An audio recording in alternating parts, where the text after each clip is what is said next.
Hello everyone, my name is John Alexel J. Escobarte.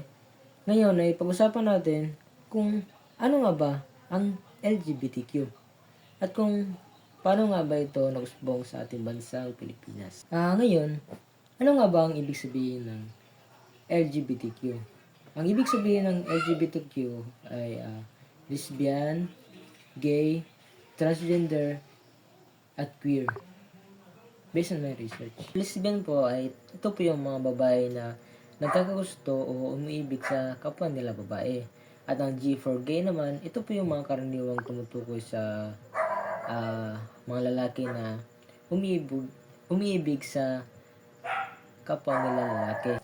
And B for bisexual naman, ito po yung mga taong nagkagusto sa parehong babae at lalaki. And T for transgender naman, ito po yung mga taong ang gender identity nila ay hindi tugma sa sex na tinalaga sa kanila nung sila ay isinilang pa lamang.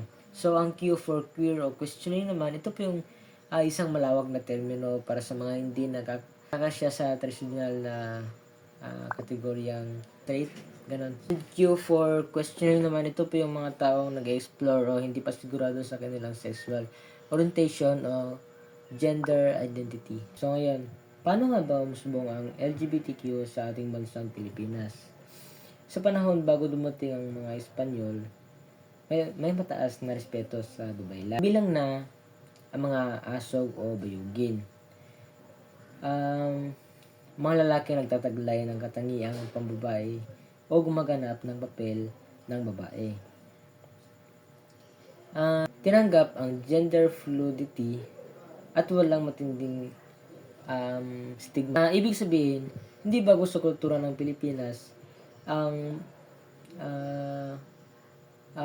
pagkilala sa iba't ibang identity. Nang dumating ang Espanyol sa panahon ng kolonisasyon, dinala nila ang Kristiyanong may mahigpit na konsepto ng kasarian. At unti-unting nawala ang pagtanggap sa gender diverse individuals at naging kasalanan o kahiyan ang pagiging homosexual.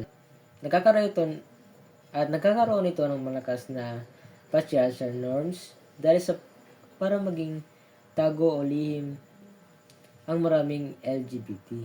Sa pag-usbong noong ika-20 na siglo, noong 1930s to 1960s, may mga bakla sa internet industry, komedya, pelikula, pero madalas ay stereotype bilang katatawanan. At noong 1970s at 1980s naman, nagsimula ang gay pageants at mas lumawak ang visibility ng LGBTQ sa komunidad. At unti-unting formation ng unang informational support groups.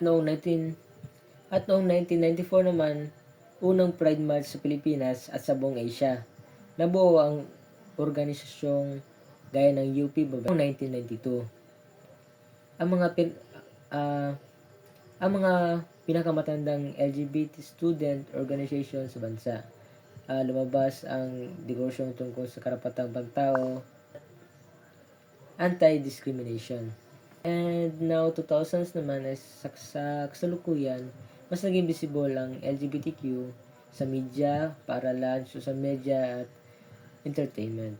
At lumawak ang kumpanya sa mga search quality bill at dumami ang mga lokal na pride events sa iba't ibang lungsod. At mas naging bukas sa mga kabataan sa konsepto ng gender identity at sexual orientation. So, yun lang po ang aking opinion patungkol sa LGBTQ. At sana meron kayong natutunan at maraming salamat sa panonood.